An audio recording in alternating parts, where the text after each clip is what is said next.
Mind if we talk about the Chili Peppers first? Okay. Is that cool? Mm-hmm. Why do you think the Red Hot Chili Peppers are one of the greatest bands? I don't know. I think as far as popular, not to pat myself on the back, but I just think as far as popular groups go, we're one of the ones that's more doing something from our hearts for the right reasons, you know. In the day and age of there being so much music, you know, I probably there always has been. A lot of people get into music because they think it's a good business, and then there's certain people who do it because they really care about the music they're playing, and most of the groups who actually feel that way don't get to this level of popularity where you're going to be voted in a list like that. But to me, those are more the, you know, I'd probably find more groups that are to me worth following from history that never got to that level of success. But I guess probably because all the people in my band, the bands that they're fans of are for the most part bands that weren't at that level of success. We're doing things for more those reasons of having an actual love for the music rather than making music because we're in it for the business, you know. What does Anthony bring to the band? Well, I think the original idea of having a singer like Anthony was that everybody saw him as being very much like a non-musician, and he comes at it from a standpoint of somebody whose feelings for music are very concise, and he has a big capacity for feeling music, but he doesn't know anything about music or notes or any of these things, and it makes an interesting juxtaposition against people like Flea or Hillel, who was the guitar player before me, who are very devoted to their instrument, you know. And it makes a good balance. I mean, during the time that I've been in the band, he switched from all his vocals being pretty much spoken melodies, not actual note melodies, but rap type movement where it's not melodic. He went from that to now where he's pretty much almost exclusively melodically singing, and so to me he's grown into a very mature songwriter. And I think originally he was coming at it from that place of not doing melodies and stuff, but yeah, to me he still even as much as he's grown, it's all just been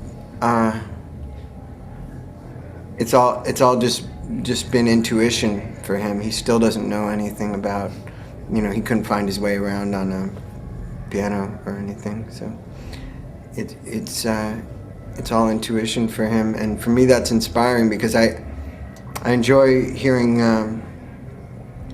you know, giving him a chord progression, giving him a series of chords, and seeing what he makes out of it, seeing the notes he chooses out of those chords, because a lot of the time he'll choose an odd note out of the chord that I wouldn't have expected somebody who doesn't play an instrument to know that note is even there, and then he's singing it. So. But I'm just going to talk about my own band for the whole interview, and then... No, I just want to go each... I want to do each member real fast. Flea. Oh, gee, this is going to take the whole 15 minutes. I want to do The Cure? I'd like to, yeah. I mean... Yeah, sure. Okay. What makes The Cure one of the greatest? What makes them one of the greatest? You know, I can't answer questions like that. I can tell you like what that group means to me. Yeah, I can't tell you why all these people vote them the greatest because it's beyond me. You know. What does The Cure mean to you? Well, around the time of Californication, The Cure were one of my favorite bands, and I think especially like the song itself, Californication. I was laying there listening to The Cure. Anthony had this vocal idea that had been swimming around that I couldn't figure out what to put behind it for the chords, and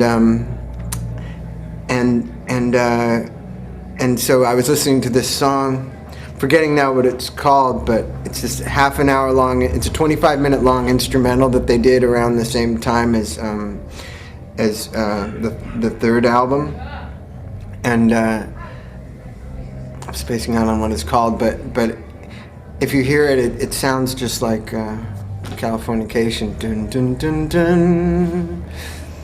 But it's just different notes, but it's the same rhythm and it's the same kind of feeling. To me, the music on Californication was, a lot of it was very influenced by The Cure, and no critics ever picked up on that, and I've never heard any fans mention that to me.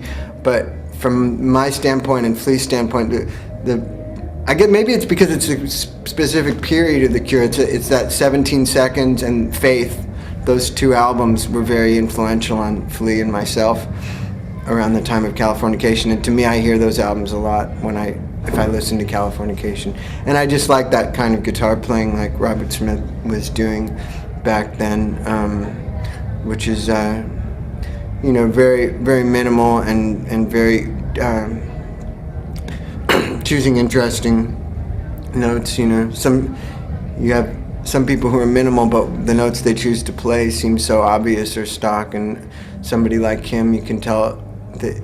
I think I felt at that time, even though I didn't know it yet, but that he was into Captain Beefheart, even though there's nothing about the music that resembles Captain Beefheart. You can hear that the person who's listening is listening from a sort of from an awkward place, and I really appreciate that. So Let's talk about Nirvana. What do they mean to you?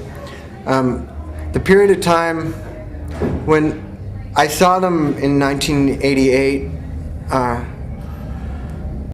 or 89, right before their album Bleach came out, at a little club in LA called Raji's, and I think that was the first time they played in LA. And there's actually a photograph of me in the Incesticide music book where you can see me sitting in the front wearing a T-Rex shirt, watching Kurt's like throwing his guitar over his head or something. And I at that time I thought they were really great. I thought it sounded like, with a name like Nirvana, it seemed like they should be playing the Forum instead of Raji's, and I thought his voice was incredible, and it seemed to me at that time we were at that level of playing, like, we were popular in LA, but playing like 1,000 people or 1,500 people or something. But us and Jane's Addiction were sort of seen as being like the two popular bands of LA at that time, and I thought it seemed like Nirvana could be as popular as either of us were at that time, and that was what I said to Anthony as we were leaving. Anthony was who I was there with. But then I didn't hear about them. I didn't pay attention to what they did, and I wasn't so big on Nevermind when it came out. A lot of people hate me for saying this, but being into punk since I was 9 years old, I wasn't big on the idea of punk for the masses, which is what that album was, and punk for college kids, there's a couple of songs I like on Nevermind now, but for me, the album that really got me to love Nirvana was In Utero. To me, when I heard that album, it just blew me away. I was so happy to hear somebody screaming like that. Obviously, even on Nevermind, I loved his voice. His voice is obviously an incredible screaming voice, but on In Utero, I just loved the intensity of it and the realness of it, and it didn't sound like a producer's idea. It sounded like them playing the music that they were playing, and that's why for me that's by far their best album. I mean, I'm a big fan of the B-sides that came from that album too that aren't on it, like the song Moist Vagina and Sappy. So I'm for Nirvana I have like all the bootlegs and everything. I'm a huge fan. Like I have everything that there is that you could get as far as bootlegs go and stuff. I have a pretty thorough collection. So and he'll always be inspiring to me as a songwriter, as a singer, as a guitarist. I love his guitar playing very much. It's like a big explosion, 9 Inch Nails. 9 Inch Nails, when they came out, I wasn't a fan of them. But I guess when we just a few months before I joined the Chili Peppers, I started listening to them a few months before I joined this last time, and I started noticing just how brilliant that Downward Spiral record was, and the Broken EP, and I just think they did, I mean, I was also getting into other industrial music, which I think is equally as worthwhile for people to listen to, like the early Ministry stuff and Skinny Puppy, and I think stuff like that is equally as worthwhile. To me, Nine Inch Nails was the commercial version of that music, which it's a little more songy than Skinny Puppy is, or Ministry has some good songs, but I think he's a great artist, Trent Reznor, and probably a very unhappy person, and I think he makes good use of his unhappiness in his music. His music is good to relate to when you're feeling down, and I think some of their music. What's that song called? There's a song that they have that's on that Natural Born Killers soundtrack.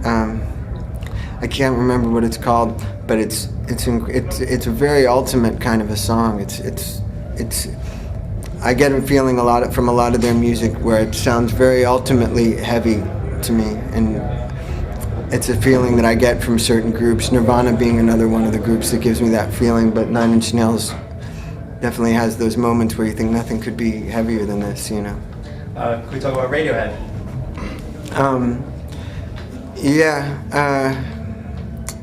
I wasn't into Radiohead. I'm recognizing a pattern here because I wasn't into Radiohead until I didn't even like OK Computer either. I just don't like that kind of guitar playing that they were doing back then. When Kid A came out, that's what got me really excited, and it reminded me of the feeling that I used to get when I was a little kid from Laurie Anderson records and from Talking Heads records, and that's what it reminded me of. I know they like Talking Heads. I never asked any of them if they like Laurie Anderson, but that's what it reminded me of, and it was very exciting music to me, and I was glad to hear them using the guitar in a more subtle kind of a way, and for me, even though there wasn't a lot of guitar playing, the guitar playing that there was really brilliant. Like, I'd take 5 notes of that kind of guitar playing over a whole album of the way they were playing, like on the bends and stuff. I like a song here, and after I got into Kid A, then I started listening to OK Computer, and I like that a lot. I only like one song on the bends, even as it is. I love their new album, which is, let's not talk about it because I don't want to promote it any more than it's already on the internet. But but Kid A and Amnesiac and the live album that they made of those, I just think they're brilliant albums, and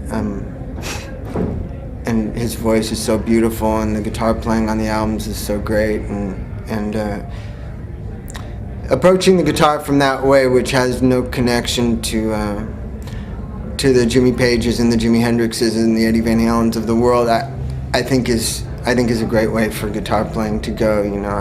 As much as I love those people I just mentioned, I like to hear people who are coming at it seem like they're coming at it from more the kind of place of people like people that you don't hear talked about, like John McGeoch from Magazine and Susie and the Banshees, and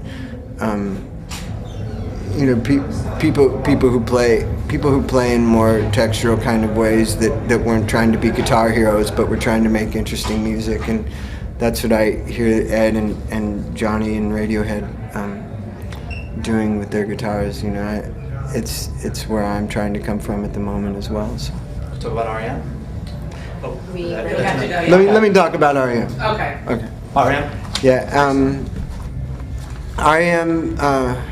R.E.M.'s music meant so much to me, especially around the period of time just before I joined the band again, when I had been a drug addict for a few years, and gradually all my friends had disappeared, and I I pretty much had no friends, and when I would listen to their music, it made me feel like I had a friend, you know. And for me, I will always be indebted to them just for giving me that feeling, because I think at that point of time I was so close to where I could have died at any moment, and I was losing touch with the world to that degree, to where it didn't seem like there was any place for me in the world left. You know, it didn't seem like the world wanted me. It didn't seem like I had any reason to be here, and it seemed like I was going to die very soon. And main reason being that people didn't enjoy being around me, and I didn't enjoy being around people. But when I would listen to their music, I felt like I had a friend there, and that's something that my imagination granted me, which I'm really thankful for. Their music is very friendly music, and I love them very much. John, thank you so much for coming in. Yeah. Thank you so much.